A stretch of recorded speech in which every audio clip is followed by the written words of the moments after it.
Lots of hype at the moment about a leak on GitHub of the inner workings of Google's algorithm. Except there's a slight complication here.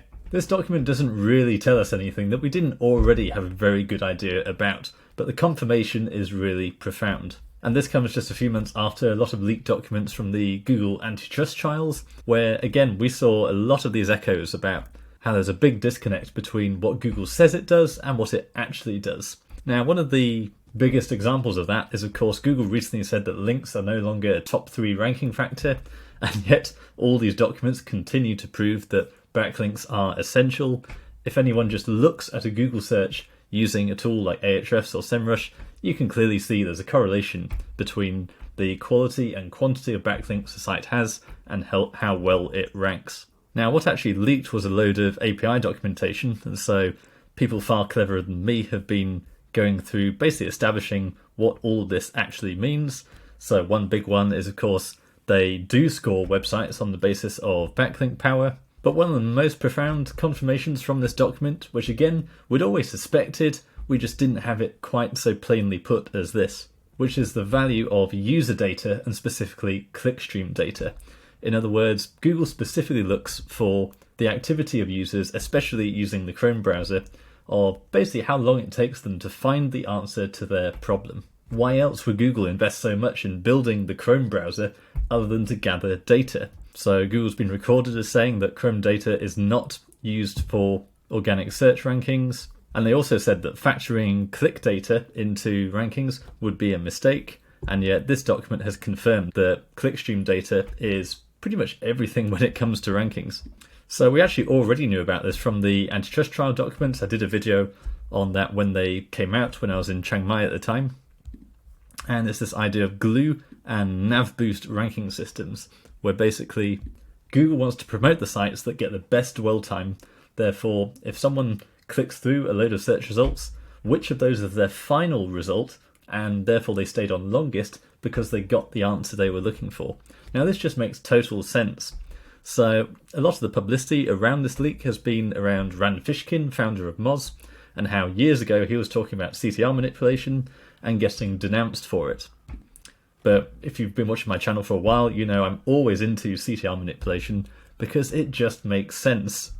We used to say that Google is technically a user experience company because it needs to maintain that 90-95% market share of the search market in order to then monetize that with ads. I think its user experience has been a bit questionable lately, thanks to the recent updates. But fundamentally, if you were in that situation, why wouldn't you be looking at clickstream data? Especially if you had all these websites which had Google Analytics tags on them, and then you had all these visitors using the Chrome browser. Now, this is exactly why if you use CTR Booster or similar CTR manipulation tools, they will actually have this option to visit a competitor first.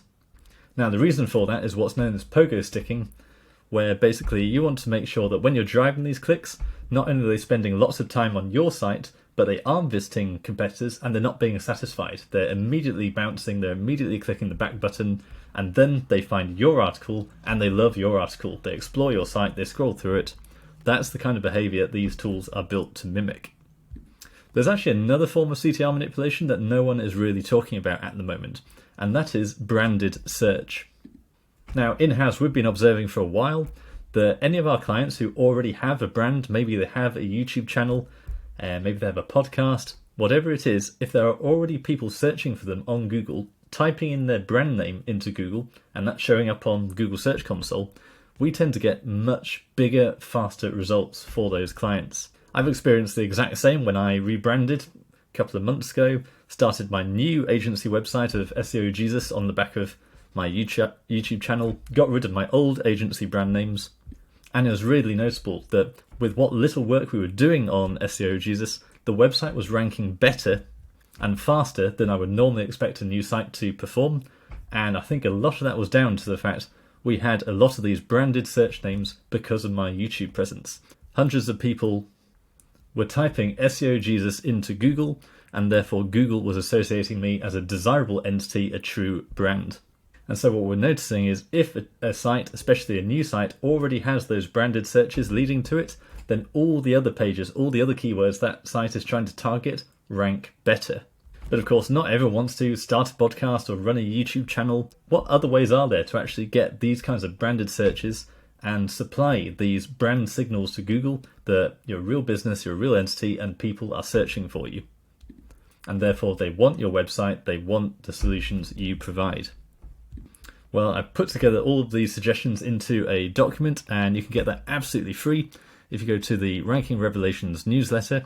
My brand signal mastery toolkit, I've added it to the welcome email for the Ranking Revelations newsletter, and it provides a load of out-of-the-box solutions to generating more branded searches, whether that's with social media or Reddit, even using the actual Google search result for your brand name as the website you want to lead people to. Now, of course, one of the most effective strategies for this is simply using a tool like CTR Booster and making CTR Booster search your brand name, and aim for around 50 to 100 clicks per month. That would be 50 to 100 searches from unique IP addresses that rotate every 30 minutes, and you can therefore get those brand signals into Google. The only challenge with that is, of course, CTR Booster and CTR tools are expensive and take a lot of work to actually set up, and they are quite complicated. CTR Booster is $200 to start with, then $50 a month recurring, and then you need a rotating 4G proxy, which is also $70 a month, plus your VPS, and inevitably there are lots of quirks and nuances to how you actually run it effectively. So loads of people have been telling me for months, asking me, can't you do some sort of simple service? You can run CTR Booster to our site for us. Now the answer is still no. Of course, our fully done for you clients do receive that as a benefit, but targeting individual keywords in CTR Booster with the right volume, targeting the right pages, that's all a lot of work. So back and forth, it would end up being quite expensive to do. However, for the purpose of brand signals, that's much simpler.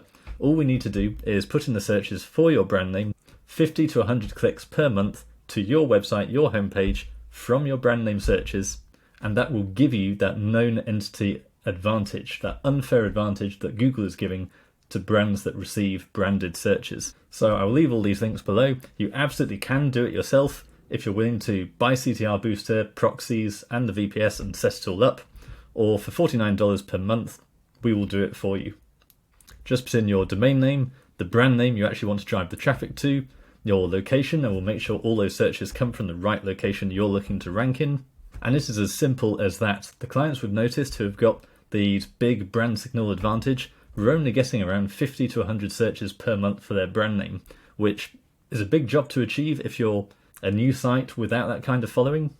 Perfectly feasible with the right CTR manipulation. So click the link below to sign up, give it a couple of months, and as long as the rest of your SEO is up to scratch, it is very likely that these branded searches will have a very positive